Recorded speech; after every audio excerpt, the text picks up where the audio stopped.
سلام زي خبركم تهاتلتي بين تي في نلوم ربع 17 لكاتي استلالو علتاو زيناتات يزلكم متيلخو كموترو كساف فصامه مدباتنا نختكتاتلونا ندعدمكم بقدامነት አርዕስተ ዜና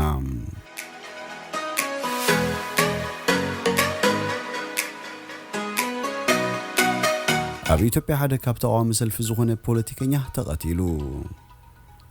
ኣመላ ትግራይ ኃይለ ኤሌክትሪክ ዳግም ተቋሪጹ ምህላው ተፈሊጡ መንግስቱ ሱዳን ኣብ ኢትዮጵያ ዝርከብ አምባሳደሩ ከም ዝሰሓበ ተገሊጹ ኣብ ሱዳን ዋጋባን ክረጋጋ ዝጽውዕ ሰላማዊ ሰልፍታት ድሕሪ ምቕጻሉ ኣብ 7 ዞባታት ህጹጽ እዋን ኣዋጅ ተኣዊጁ ፈረንሳ ሰራዊታ ካብ ዞባ ሳሕል ከተጉድል ውጥን ከም ዘይብላ ሓቢራ ኣብ እስራኤል ከተማ ጀሩሳሌምን ጎላንን ሰማርያን ሓያል በረድ ዘኒቡ ኣብ ናይጀርያ መንነቱም ዘይተፈለጡ ዕጡቃት ሓደ ቆልዓ ብምቕታልን 27 ካልኦት ከም ዝጨወዩን ካልእን ዝድህስ ዜናታት ሒዘልኩም መጽለኹ ሰናይ ናይ ምክታል ግዜ እንዳተመነኹ ኣብዛ ቻናል ድማ ናይ ወትሩ ተኸታተልቲ ንኽትኮኑ ሳብስክራይብ ክትገብሩ ብኽብሪ ዕድመኩም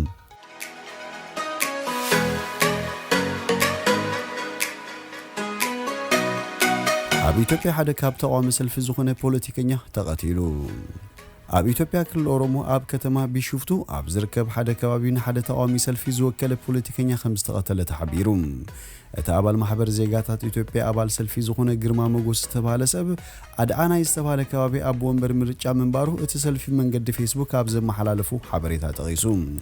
ንሱ ኣብ ሳልስቲ ብዝተተኮሰሉ ጢት ከም ዝተቀተለን ተዘይኮኑ ዝቀተሉ ኣካል ዛጊት ከም ዘይነጸረን ሓላፍነት ዝወሰደሉ ከም ዘይለን ኣብቲ ሓበሬቱ ጠቂሱ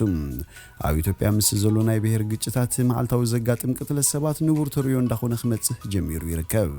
ኣብቲ ሃገር ኣብ ዝመጽእ 4 ኣዋርሕውን ምርጫ ክካየድ ምዃኑ ኣብ ዝግለጸሉ ዘለዋን ናይ ብሔር ግጭታት ክብእስ ከም ዝኽእል ዝተፈላለዩ ወገናት እቲ ሃገር የጠንቀቖም ብሓፈሻ ስርዓት ምሕደራ ኢትዮጵያ እንዳጋህ መጠን ብብልሽውና ዝኣክል ናብ ዓዘቕቲ ተኣቱ ከም ዘላን ተንተንቲ ይዛረቡ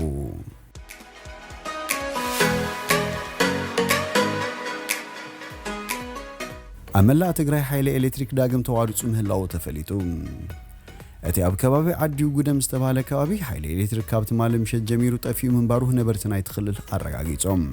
እቲ መስመር ሓደ ካብቶም ፈለማ ግዳያት ናይቲ ኣብ ትግራይ ተወልዑ ዘሎ ኩናት ዝኾነ ትሕተ ቅርጽታት ምዃኑ ይፍለጥ እቲ በዓል መዚ ከም ዝበሎ እቲ ካብ ተከዘ ናብ ኣክሱም ዝኣቱ ኻላይ መስመር ኣብ ጽገና ይጸኒሖም ነቲ ዓንዩ ዘሎ መስመር ብምጽጋና ኣገልግሎት መብራህቲ ናብ ንቡር ንምምላስ ይሰርሕ ከም ዘሎ ትካል ሓቢሮም ኣብ ሓደ ቦታ እንተኾይኑ እቲ መስመር ተቋሪጹ ዘሎ ንምጽጋኑ ግዜ ዝወስድ ከም ዘይከውን ዝገለጸ ሓላፊ ርክባት ናይቲ ትካል ኣብ ካልኦት ቦታታት እውን ዕንወት ወሪድዎ እንተሎ ንምፍላጥ ዳህሳስ ክግበር ምዃኑ ተዛሪቡ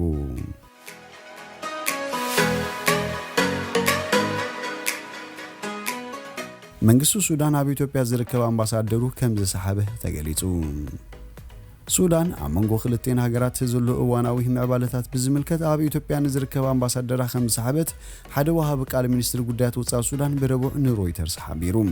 ሚኒስትር ጉዳያት ወጻኢ ሱዳን ብሰንበት ኣብ ዘውፅኦ መግለጺ ሓይልታት ኢትዮጵያ ናብ ክልል ሱዳን ምስጋሮም ጎነጽ ምዃኑ ገሊጹ እኳ እንተነበረ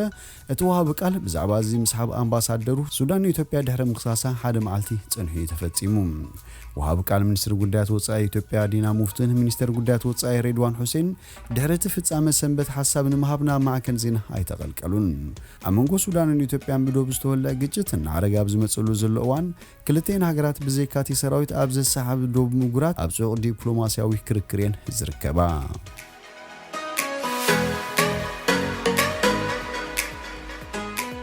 ኣብ ሱዳን ዋጋባኒ ክረጋጋ ዝጽውዕ ሰላማዊ ሰልፍታት ድሕሪ ምቕጻሉ ኣብ 7 ዞባታት ህጹጽ እዋን ተኣዊጁ ኣብ ሱዳን ካብ ዝሓለፈ ሰሙናት ሒዙ ዋጋታት መሰረታዊ ሃለኽቲ ነገራት ክረጋጋ ዝጽውዕ ሰላማዊ ሰልፊ ክካየድ ድሕሪ ምቕናዩ ኣብ 7 ዞባታት እቲ ሃገር ናይ ህጹጽ እዋን ከም ዝተኣወጀ ተሓቢሩ ብፍላይ ኣብ ዞባታት ዳርፉር ሰሜንን ምዕራብን ኮርዶፋን ሰናገረን እቲ ሰላማዊ ሰልፊ ናብ ናዕቢ ዓሪጉ ህዝቢ ናብ ዝምታ ምግብታት ካብ መኻዘኒታት ድኳናትን ድሕሪ ምውፋሩ ሰዓታት እቶእቶ ተኣዊጁ ይርከብ ብሁዱ ኣብ 10 ከተማታት ናይተን ዞባታት ኣብያተ ትምህርቲ ተዓጽዩ ክጸንሕ ተወሲኑ ይርከብ ኣብ ዞባ ቀይሕ ባሕሪ ብፍላይ ድማ ኣብ ከተማ ፖርት ሱዳን ተመሳሳሊ ሰልፊ ድሕሪ ምክያዱ እታ ብዝተፈላለየ ናዕብታት ክትናወጽ ዝወርሐት ከተማ ሕጁን ኣብ ወጥሪ ትርከብ ሱዳን መጠን ሸርፊ ባጤራ ኣብ መንጽር ናይ ወጻኢ ባጤራታት እናንቁልቁለ ስለ ዝወረደ ዝቕባበ ናብ ኣስታት 300 ሚታዊት ዓሪጉ ይርከብ ይርከብ ምዚ ተኣሳሲሩ ድማ ከም ዋጋታት ባኒ ሽኮር ዘይትን ዝኣመሰለ መሰረታዊ ሃለኽቲ ነገራት ዋጋታቱ ካብ ዕለት ናብ ዕለት ክንህር ይርአ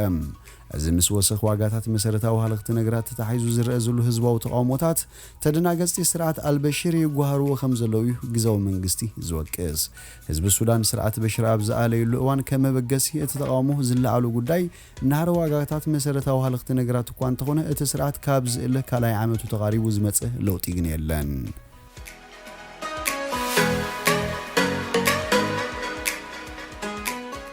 فرنسا سراويتا كاب زوبا ساحل كتغودل وطن كم زيبلا حبيرا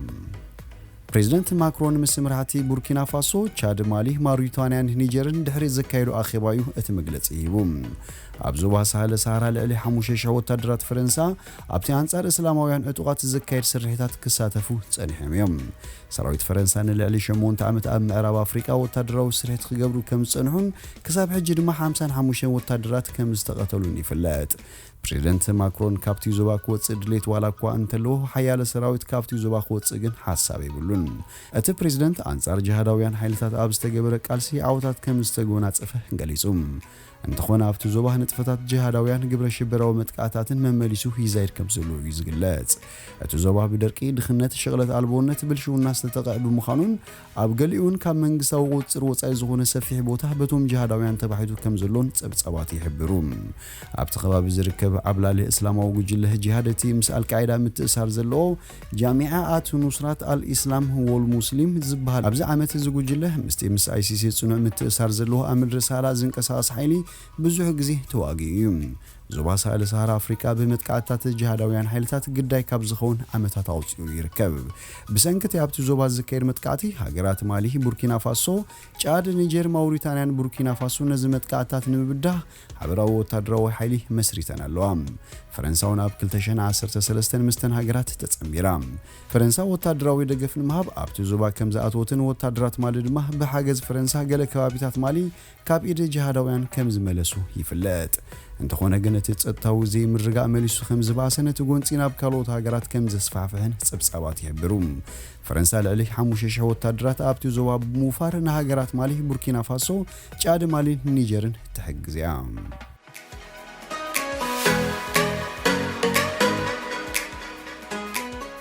ኣብ እስራኤል ከተማ ጀሩሳሌም ጎላንን ሰማርያን ሓያል በረድ ዘኒቡም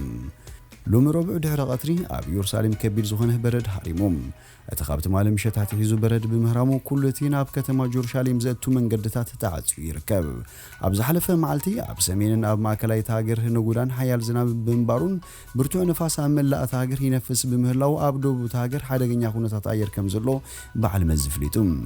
ኣብ ሰሜናዊ እስራኤል ሓያሉ መንገድታት ከም ዝተዓጽዋን ድሕሪ ነዊሕ እዋን ከም ዓይነት ተርእዩ ይጋጥም ከም ዘሎ ተሓቢሩ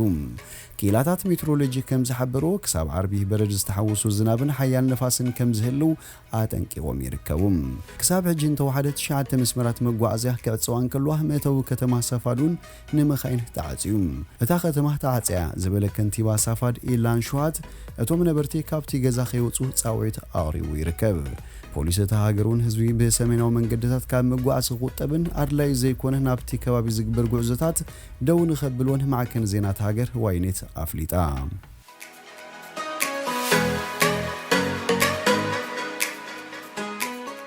ኣብ ናይጄርያ መንነቶም ዘይተፈለጡ ዕጡቃት ሓደ ቆልዓን ብምቕታል 27 ካልኦት ጨውዮም ኣብቲ ትማሊ ኣብ ሓደ ኣሕዳሪ ቤት ትምህርቲ ዝተፈጸመ መጥቃዕቲ 3 ኣለይትን 12 ቤተሰብ ናይቶም ቆልዑን ተጨውዮም ኣለዉ እቲ መጥቃዕቲ ኣብ ዝተኻየደሉ እዋን 1600 ኣወዳት ቆልዑ ኣብ መደቀሲ ክፍልታቶም ከም ዝነበሩ ሓላፊ ናይቲ ቤት ትምህርቲ ዳሳናባ ኡባይሌ ሓቢሩ ኃይልታት ጸጥታ ነቶም ዝተጨወዩ ንምርካብ ተዋፊሮም ከም ዘለዎ ተፈሊጡ ዋላ እኳ ዓላማ ናይዚ ኣብ ከተማ ካጋራ ዝተኻየደ ጭውያ ብንጹር እንተ ዘይተፈለጠ ኣብ ገለ ከባቢታት ናይጄርያ ኣስለ ገበነኛታት ንገንዘብ ኢሎም ቀጻሊ ጭውያታት ከም ዝፍጽሙ ወኪል ቢቢሲ ካብ ርእሰ ከተማ አቡጃ ገሊጹ ኣብ ዝሓለፈ ሰሙን ኣስታት 20 ካብ መርዓ ዝምለሱ ዝነበሩ ሰባት ተጨውዮም ነይሮም እዮም እቶም ኣውቶቡስ እናተጓዓዙ ዝተኸተሩ ግዳያት ዛጊት ሃለዋቶም ኣይተፈለጠን ኣብ ወርሒ ታሕሳሱን ልዕሊ 300 ኣወዳት ተማሃሮ ካብታ ኣብ ዞባ ካሲና እትርከብ ከተማ ካንካራ ተወሲዶም ምንባሮም ይዝከር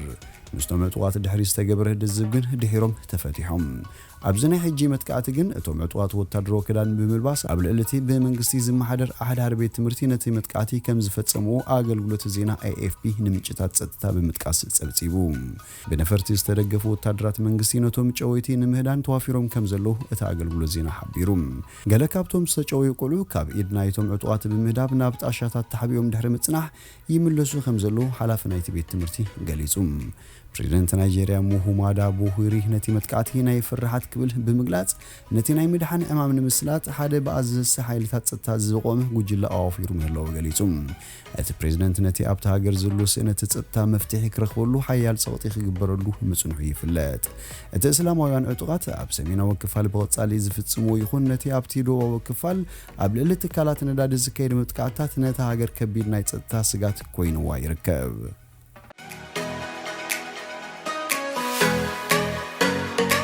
زخبركم تهاتلتي بين تيفي نلوم زبلنا يوم السنة دونا أبزودين لنا مسانا سلسلناكم بالبري مسكين سنين عاكم